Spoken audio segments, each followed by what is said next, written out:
Hello, everybody. Welcome to the Radical Candor podcast. I'm Kim Scott. And I'm Jason Rosoff, and Amy is traveling today, so it's just Kim and I. Today, we're going to discuss a topic requested by a listener, and that topic is pay transparency. So this person wrote to us to say, quote, I would love an episode that addresses discussing salary or pay with peers, specifically non-leadership, and what level of transparency is appropriate. I work as a supervisor for a very big company, and the hush-hush mentality around this topic expected of my team seems outdated, and I'd like to challenge or influence this for the better without causing too much disruption. Kim, what do you think? So this is a topic around which there are enormous emotions. So I think my first bit of advice is to buckle your seatbelt.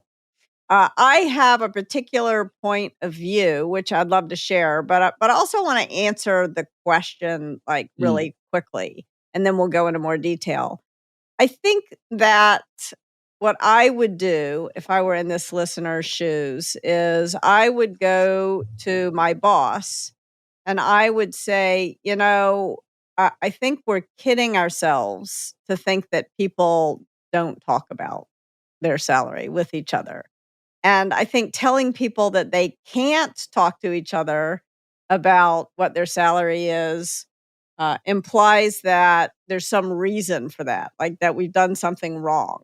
And so I think it's a mistake. So that's kind of where I would start. But before we go too deep on advice for this listener, I want to just sort of put my opinion. I was going to say bias, but this is my belief on the table.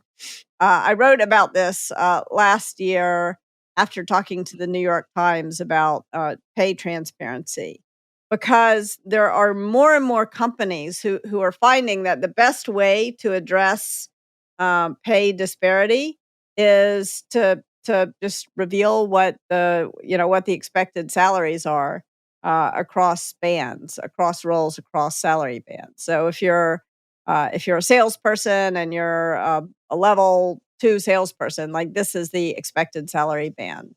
And in fact, increasingly, there are laws in different states that say you have to make those bands transparent. And you cannot ask what someone was earning in their previous job because, as we know, there's a pay discrepancy in the market.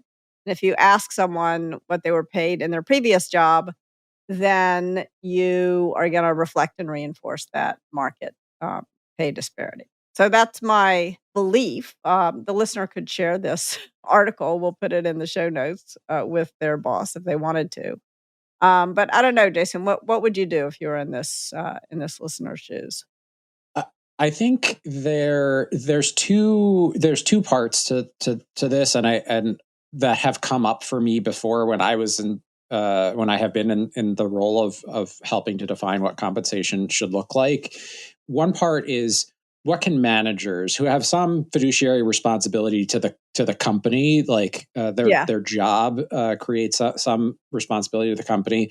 What can managers and leaders say about compensation? And the other thing is, what can team members say to each other about compensation? And I want to be very clear that most states, it may even be all states, but most states for sure have a law that make it illegal to prevent people from sharing information about their compensation with one another. Yes, which is new. Yes, it hasn't always been the case, but this is like a big push that's happened in the last decade or so.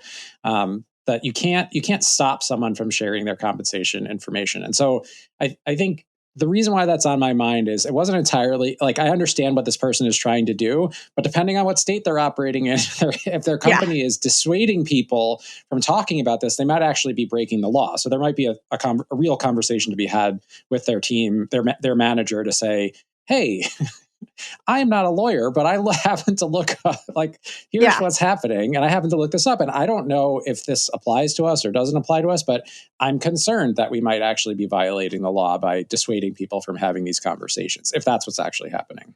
Yeah. And before you go and tell your manager that they may be breaking the law, like, again, make sure that you take this, because that's likely to elicit a very emotional response from your boss. Sure. Even if you say it, and I know you didn't intend to, but so I would first of all make sure You don't have that to make it a you statement. I think one way to approach it might be actually to say, I'm worried that you could say, like, I have been, based on what I've understood as our general policy, I've been discouraging people from having these conversations. And I'm worried that it's actually like that might, that I will get in actually trouble with the law because Yes. yeah, So that yes. might be another way Yeah, to that would be a approach it better way to do it. that takes some of the heat out of it. Cause I think to take the sort of like the company side of it for a second, a lot of people are just uncomfortable talking about compensation, and that Yeah. discomfort talking about compensation gets turned into either express or implied policies about what's okay or not okay to talk about. It has nothing to do, like, it's not because people are trying to break the law. It's not because it's because people are trying to be comfortable. Like Yeah. that's why these policies get put in place. But being comfortable around compensation is great as long as you don't have all your needs are being met. But if you're in a position where you feel like I need more compensation in order to be safe and happy and healthy, now you're like, I wish other people would be willing to be a little bit uncomfortable about this, because it's very uncomfortable for me to live without, all the healthcare that I need, because I'm not getting compensated enough. Yeah, I think that is an excellent point. And I think that another thing to be aware of is what a benefit it is to other people who are being underpaid to be willing to just say what you're being paid. Mhm. And to be willing to share that information. Early in my career, I've probably told this story before, but I was working at this financial management firm, and I found out that I was getting paid like 25% of, not 20%, 25% less, but a quarter of what the other people on my team, all of whom were men, were getting paid. The men at my level, and and when I raised this with my boss, he said, "Oh, you have to talk to the CEO about this." And I found out, by the way, by asking someone who told me, and Mhm. and he took a risk by telling me, because if I had said, "Oh, so and so gets paid this much," Right. like, I would have got him in trouble. So I was careful not to get him in trouble, but I was very grateful that he was willing to share that information with me, because otherwise I would have had no way of knowing. So he was a good upstander. So thank you to that guy. And my boss just sort of uh, gaslit me. He got mad at me for asking. If Mm. I paid you that much, you'd be paid as much as my daughter. And his daughter was a kindergarten teacher, and kindergarten teachers deserve to be paid more, 100%. But the solution to paying teachers what they deserve is not to pay women in finance less, Mm. And so he just started yelling at me. And the problem with that is that it kind of worked. Like, I was scared and I was taken aback. Yeah. And so that is an example of a reason why it's so important to make pay more transparent. Now, fast forward, the next couple of jobs, I also found I was being paid a lot less than the men who worked for me. And then I took a job at a startup, and whose CEO was a woman, and thinking that this wouldn't happen if my boss was a woman. And God damn it, it happened again. I found that it didn't. And not only that, when I confronted her and I asked her why she was paying this peer of mine who was at my level and had come join the company after I did, a lot more than me. She said to me point blank, "Well, you don't have a wife and children to support." I was like, I thought my head would explode.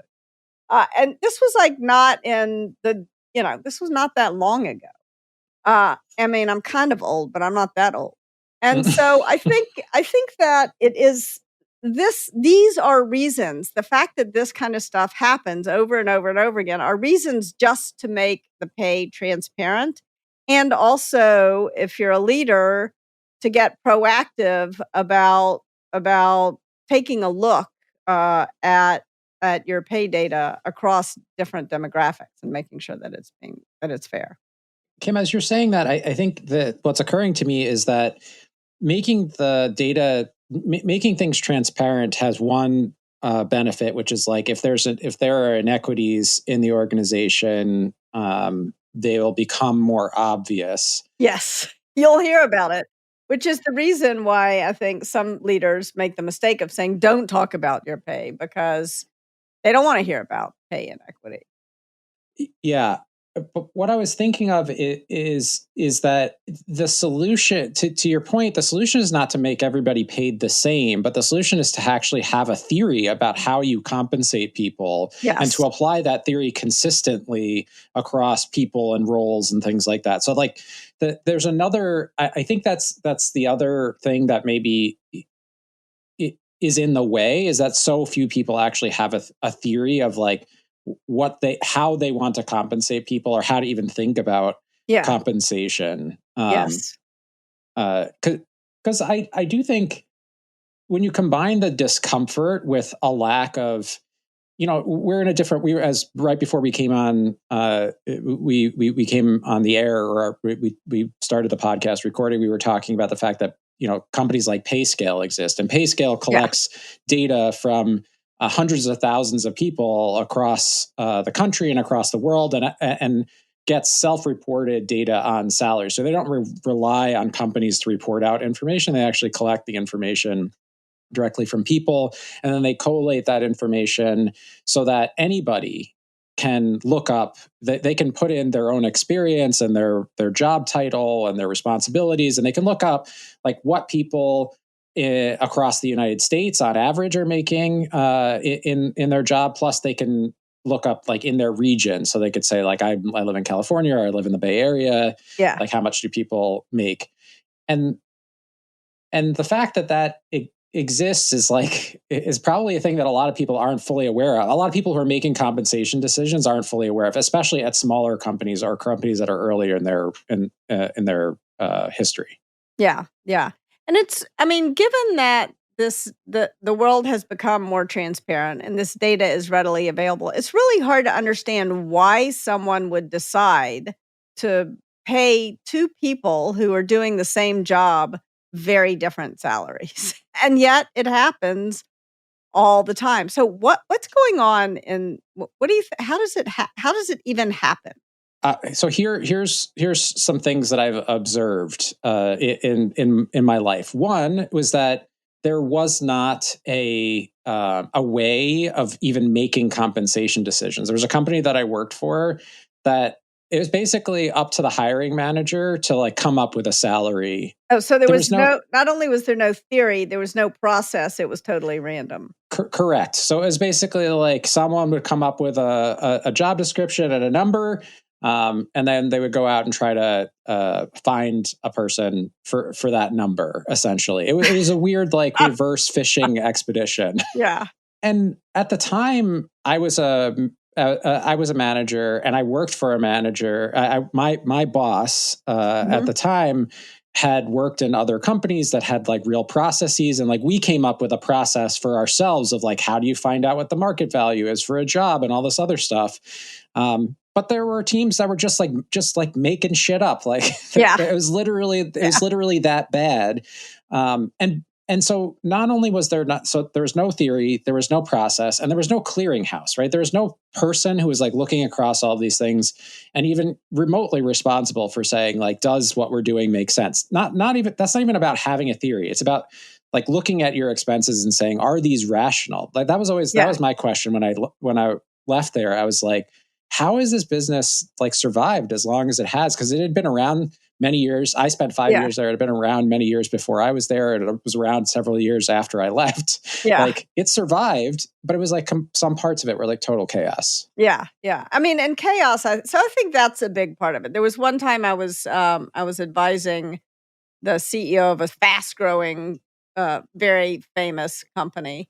The CEO had right after he took over, in his role as CEO, he said he started looking at people's compensation and he thought his head would explode because what they had done up until he got there was the recruiters extended people's offers. The recruiter would just ask people what their current comp was, and the recruiter was asking, "How many shares do you have in your in terms of instead of asking for a dollar amount of equity value, they would ask how many shares and they would match the number of shares, which, makes no sense. That could be orders of magnitude Orders different. of magnitude wrong. I mean, the compensation, and so it fell to this CEO to fix this sort of absurd situation and then to make it transparent. So I think the other thing that is really important is if you and sometimes you're going to inherit a hot mess where some people are dramatically overpaid and other people are dramatically underpaid, and you've got to fix it. So the first question is, how do you fix it? The second question is, when can you get transparent about what's going on? So going back to this person's question, I think they need to do a little bit of like investigating because who knows what the situation is. Like there could be a theory and it could be being applied, and that like maybe their perception is wrong. Maybe it's actually okay to have these conversations and their perception is wrong. I think that's unlikely. So Jason, before you go on, I want to, just for listeners, I think I know what you mean by a theory of compensation, but I'm going to give you some examples of what I think you mean, and then you can tell me if I'm right or I'm wrong. So like one theory is that the highest paid person, like Ben and Jerry's for a while had a rule that the highest paid person at a company could not, at Ben and Jerry's, could not be paid more than, I think, 5 times more than the lowest paid person or something. And then it was 10 times and then they gave up. But like, I think that's one theory of management, is like, how big should the gap be? And what's too much? Another theory is that we never want to, like at Google, there was a rule, we don't want to lose people for money. When they benchmarked salaries, Google paid like at the tippy top of the band for what was out there. Is that what you mean? By, are those the kinds of compensate like a compensation plan for lack of a better word? So another way to say this is like many compensation plans start with this idea of we're going to gather market data for the roles that we have inside the organization. We're not just going to rely on our own experience and the history of paying people. We're actually going to go out and we're going to get data. And there are, we mentioned PayScale, but there are other firms out there that offer high quality data about how much people get paid for various things. And what is useful about that is that they'll give you a range. They'll give you ranges across several dimensions. So one range, they'll say, the 50th percentile, meaning the average person in this role, in this geography, like wherever you are, makes this much. And then they'll tell you the 25th percentile makes this much. So like the bottom end of that band, the 75th percentile makes this much. And usually they'll tell you another set, the 10th percentile and the 90th percentile. So you get this idea of like what the distribution of salaries for that role are. And then they'll usually give you another thing, which is the salary distribution across experience. And then if they're really good, they'll give you other things that reveal pay inequity. So they'll tell you salary distribution across gender and across race and these other things. So the data will actually, that you get back, will reveal that the compensation you're looking at, like, if you were, because some people still ask that question. You said there were companies that said it's forbidden. You can't ask what you were making before. Some places do get this sort of market data, and they still ask that question. And by showing these distributions across different dimensions, you actually get a sense of, I'm talking to a candidate who is historically been underpaid for their role because they're a woman in a male-dominated field, for example. And hopefully when they see, you would expect that when they see that, they want to fix it. But that is not always the case. Sometimes they're like, woohoo, we can underpay her. We can get this person for less money. Yeah, that is the unfortunate side effect. Yeah. I think, like, if going back to that first job I had out of college, and then the woman who I worked for underpaid me for the same reason that the man I worked for because they could, Yeah. And I think that's not. It's dumb to do that. Like one of the best arguments for this that I heard anyone make to their boss came from the first woman engineer at at what was then Facebook. And she found out that she was getting paid less than her peers who were men. And she went to Zuckerberg and she said, all I want to do is build great products. All you want me to do is build great products. And if I have in the back of my mind this sense of injustice because I'm being underpaid, that distracts me from building great products. Why would you allow that distraction to exist? And he thought that was logical and he fixed it. Yep. And so just to take that, so you start with this sort of like market data, and then you decide like your particular approach might be, look, we want to pay well. So we don't want to go with the median. So you don't want to pay the 50th percentile. Like we want to pay the 90th percentile. And that's what Google was doing to your point. They were saying they were going to 75th, but whatever. Yeah. So whatever it is, they're going to pick something high on that distribution. Yeah. And they're going to say that's our theory of the game, is that to attract the people that we want, like this is the kind of cash compensation that we have to offer. And I will say that in the last couple of years, I know companies like PayScale have started to include things like the value of stock and bonuses and other things in the total compensation picture, which is important because one of the ways that pay transparency, like the banding and pay transparency, can give you a false sense of security is that people's base salaries all look very similar to each other in the band, but someone's getting $5 million a year in stock and someone else is getting $250,000 a year. Yeah. Yeah. Or bonuses can also be, can do that. But yes, that's the theory. So like, and the reason why that is useful is it doesn't matter what role you're talking about. You can have a description of how you determine compensation for someone entering that role at a particular level of experience. It's super helpful. To your point about efficiency, like I will say it was highly inefficient for people to make it up every single time that they went out to post a job offering. Like the company that I was talking about, like people were wasting tremendous amounts of time negotiating and coming up with ideas for salaries and all this other stuff. If we had given them the formula to figure out how we compensated for a job, it would have saved them time, and it would have helped with avoiding inequities. Yeah, that is really an important point, is how inefficient. I mean, like imagine if you had to negotiate for the price of your eggs every time you went to the grocery store. Like it's exhausting. It's really nice to have posted prices.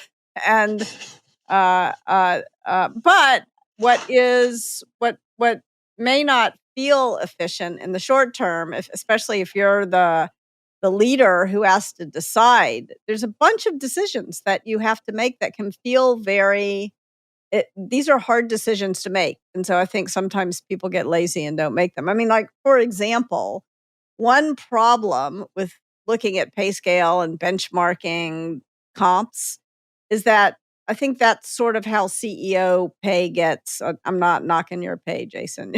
That's okay. We can knock my pay. But that is how CEO pay gets blown. Inflated. Over time, because if you're you tend to pay people who are CEOs, a lot. And then if you look across, like everybody, of course, says, "Oh, I'm as good as that person." Like and CEOs are often, you're the exception to all these generalizations, but CEOs are often very competitive with each other. I mean, I've been on boards where I sat on the compensation committee, and believe me, these CEOs are like practically in tears because they know somebody who's paid more than them and they can hardly stand it. And there's a lot of pressure. Yeah. It only works if the market is rational. Like meaning like if the problem is the market is sub-rational. Like it's not the CEO it's pay not entirely irrational, but it's irrationally high. Yeah. But you can always make an argument, you can make some kind of rational case. I think also too many people read Ayn Rand at a tender age before they could think. Yeah, so maybe it's a yes. Maybe what we're saying is it's a yes and. Like, you probably need you need not just market data, but you need some kind of some theory that helps make sure that that it's internally consistent. That there's an internal consistency, not just external consistency with what's happening in the market, but an internal consistency with how you compensate people at your company. And you need to have the discipline to say the market is doing this, and we're not going to do that. We're not going to do that. Yeah. We're not going to pay people at the top 100,000 times more than the lowest paid person at the company. What's so interesting is that if you have this sort of theory of the game in place, if you have a compensation plan in place, by articulating it, it makes it harder to do that thing that is irrational. Because once you look at it and you say, like, we're paying this person 100,000, like, here's our theory of compensation, except for these people who we pay 100,000 times more than everybody else. Yeah, the problem is that even PayScale, I don't think, does this. Rarely do they compare the least paid person to they compare levels, like what do other CEOs get paid, and that's the area of comparison. They compare VPs, they compare directors, they compare managers, they compare individual contributors in different functions, and they rarely compare the CEO to the individual contributors. And we need to do more of that, because that if we looked at that more, it would become more evident. But I mean, it's ironic. I think Google is a place where the curve of the pay scale is very steep. The more senior you got, like, it practically went straight up by the time you were VP or SVP. And it's ironic because and overall people at Google were paid very well. Like, and that was a conscious decision. But at one point when I was advising all these different CEOs, all of them were trying to hire people from Google. And it was really hard. It was impossible to get people out of Google because these startups couldn't afford to pay them that much. And the irony was that my husband was working at Google at the time, and Google does all these Google Guy surveys and about how happy people are. And the number one reason for unhappiness was pay. And it wasn't because people were getting paid too little, but because the inequity was so great at a senior level, everybody was unhappy because they weren't getting promoted. And then also when the pay jumps too much at levels of promotion, then people spend all their time trying to get promoted and not actually doing the work. And you get the return on politics is greater than the return on work. And that hurts a company over time. And yet it happens. Even at Google was a great company, but it happens over and over and over and over again.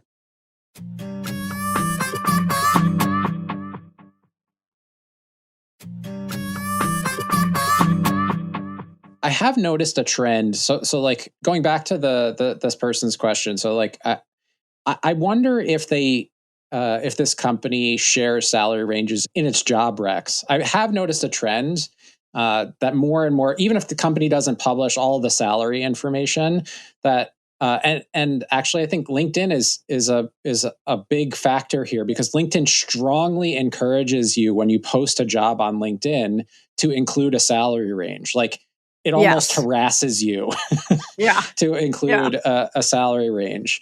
And that would be interesting too, for this person to think about, because if the company is willing to post the salary range, like that, it, at least to me, indicates on a new job rec, that at least indicates some willingness to share information about compensation with people, and to say, like, it's hard for me to know how to operate, because when a person comes in, we're telling them something about their salary range, but once they're here, it's hard for me to talk to them about what they might earn if they were to get the next promotion. Like what salary range they could expect over the course of their career. I have a question about that. Sorry, to interrupt. I've always thought it was so bizarre that salary ranges wouldn't be posted, and then everybody would tell me, like, well, you can't ask about that because then it's going to make it seem like you're not grateful, or you don't want to work there for the job. So you have to jump through all these hoops and get to like the final interview, and then they tell you the salary, and then you're like, oh no, that's not enough money for me to leave my house or whatever, Yeah. Like, Yeah. why not just cut all that crap out? Because finding candidates is a lot of work. And then if you have to interview all these people who are not going to be interested, why would you do that? Yeah. Once again, it's a waste of time not to make it public. I think making your salary bands public is so important for the candidate's sake, for your own sake. I mean, it's bad for you, Brandy, if you have to interview and then you wasted your time, but it's also bad for the company. I mean, they probably had 8 people interview you. Well, and do they want somebody who's not going to, it almost feels like some kind of test. Like, oh, if she's going to ask about salary, she's going to be a problem. Like, we want somebody who's not going to make any wave. Yeah. If you want someone who's going to not make any waves, don't hire me. I will say, Kim, when I was at Khan Academy, I was one of the poor saps who was trying to like hire people away from Google. And as a nonprofit tech startup, we were like doubly in trouble. Yeah. But we actually, this is over a decade ago now. We were doing this like transparency, like with candidates and internally. We were doing this because we had to. Like, we didn't have a choice. We had to because we had to tell people right up front, like, look, we're not going to like. There are no stock options in a nonprofit, number one. Number two, our salaries, while they're, we try to make them as competitive as possible. You can earn more if you work for Facebook. You can earn more if you work for Google. It's just a fact. Yeah. And so here's what you can expect to be compensated. For the same reason you were describing, Brandy, which is like, it's so like time intensive and labor intensive to identify candidates. And we just didn't want to waste anybody's time. So we were like, ours or theirs. So we were just like, look, this is where it is.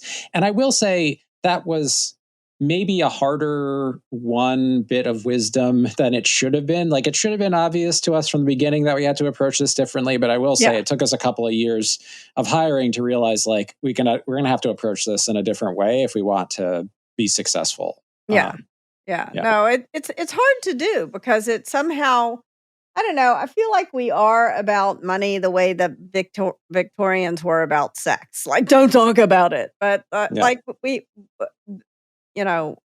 injustice happens, inequity happens when in secrecy. Transparency sunlight is a great disinfectant. The other thing about making it public, when I started Juice, or when I co-founded Juice, my co-founder and I decided that we were going to publish our own salaries. We're going to publish what the expected bands were, but we're also very transparent about what we were paid and our equity. Like, we just made it public. Everybody knew. And I decided to do that in part just because I hate to negotiate so much. I was like, if you want this job at this level, here's the compensation package, and it's there. It's like it's not changing. And that was very helpful. Makes sense.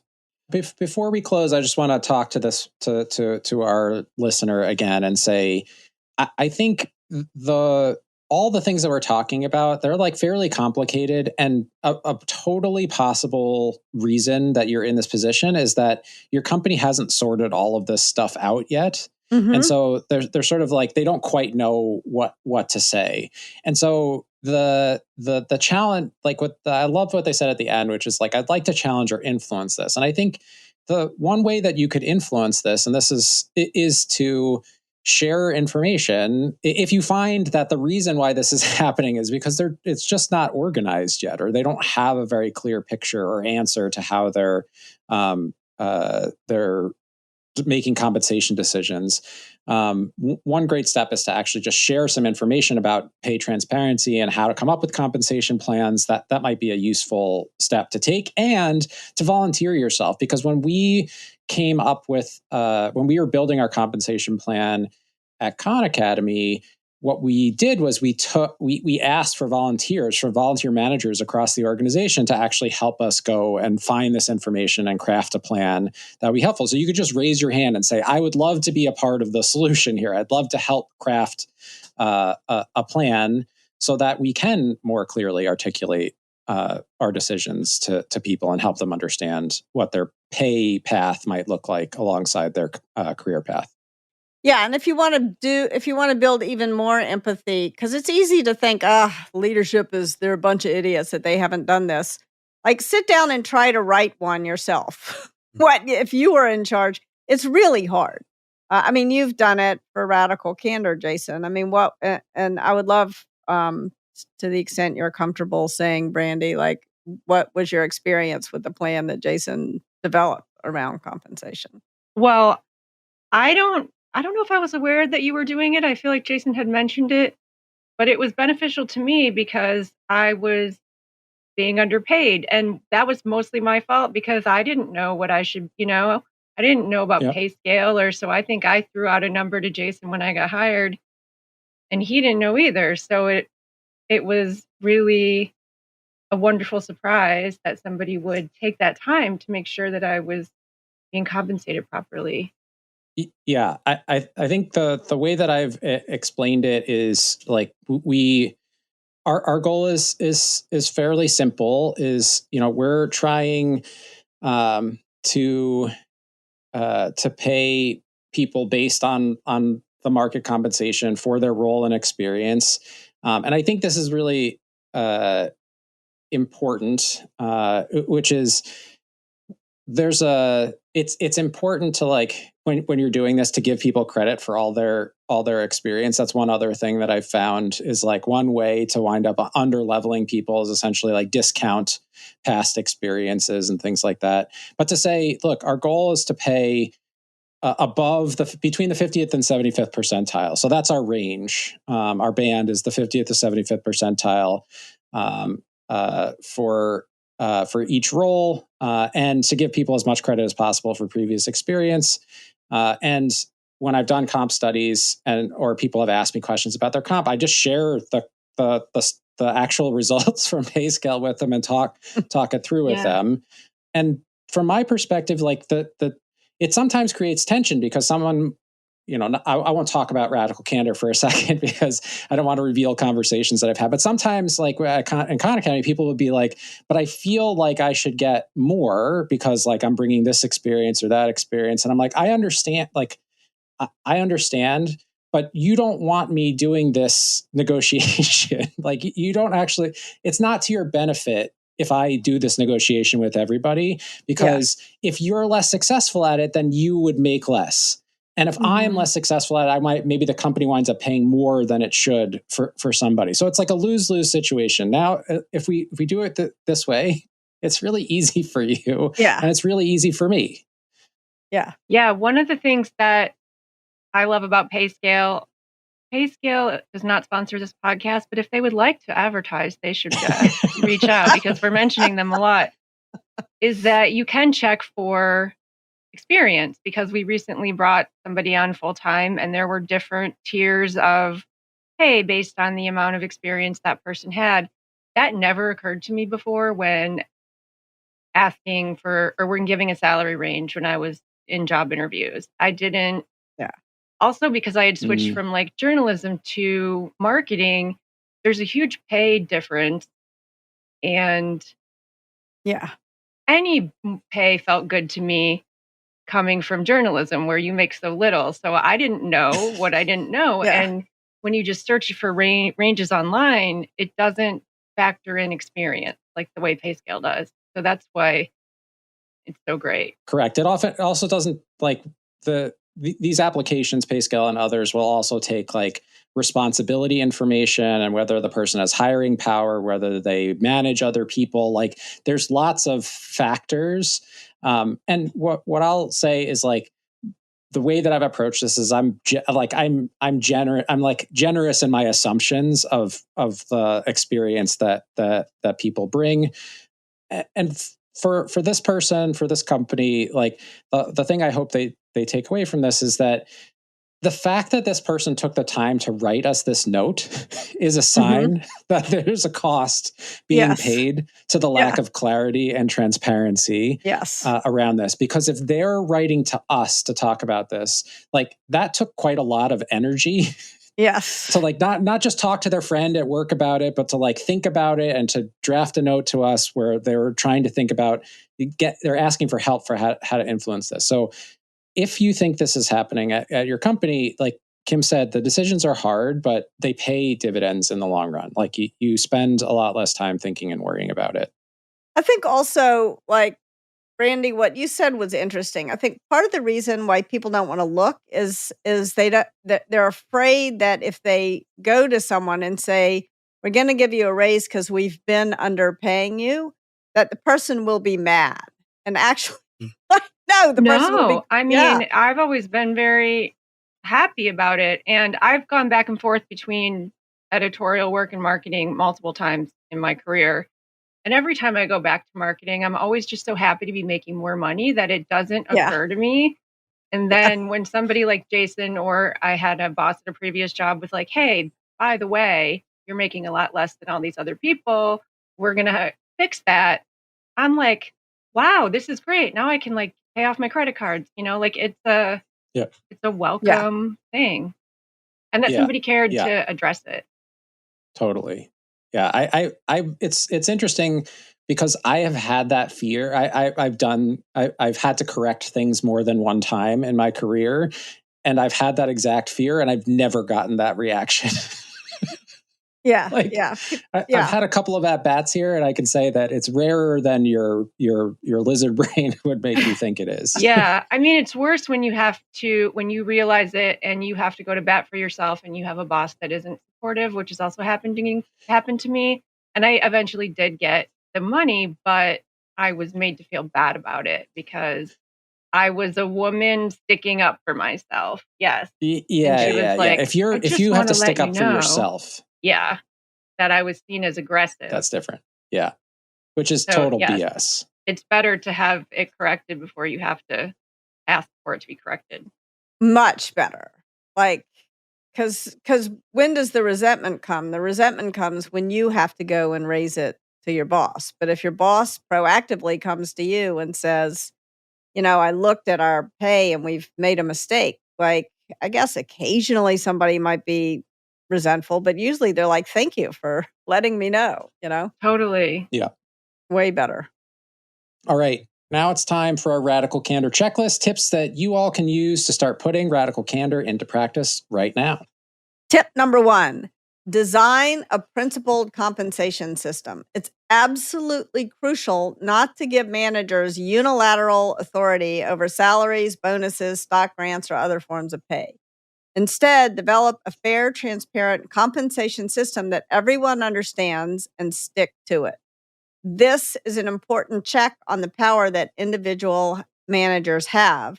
And if you can do it, it'll help you prevent biases of managers or even prejudices from translating into pay discrimination. Tip number 2, address disparity with transparency. If you discover significant pay gaps for people with the same experience, doing the same job, transparently work to correct those issues and be transparent with those people about what's going on and let them know that you're fixing it. Tip number 3, inequity happens in secrecy. Sunlight is a great disinfectant. Put a page on your website that outlines different salaries and compensation for different roles. That solution will save you, your team, and your future candidates a lot of time and emotional energy. For more tips, check out our YouTube channel where you can not only listen to this podcast, but also watch dozens of other Radical Candor videos. To read the show notes for this episode, head to radicalcandor.com/podcast. Praise in public, criticize in private. If you like what you hear, please rate, review, and subscribe to us wherever you happen to listen to podcasts. If you have criticism, we love to get it from you. Email it to us at podcast@radicalcandor.com. We address as many as we can directly, but we read every one. That's it. Bye for now. Take care, everyone. The Radical Candor podcast is based on the book Radical Candor, Be a Kick-Ass Boss Without Losing Your Humanity by Kim Scott. Episodes are written and produced by Brandy Neal, with script editing by me, Amy Sandler. The show features Radical Candor co-founders Kim Scott and Jason Rosoff and is hosted by me, still Amy Sandler. Nick Carissimi is our audio engineer. The Radical Candor podcast theme music was composed by Cliff Goldmacher. Follow us on LinkedIn, Radical Candor the company, and visit us at radicalcandor.com.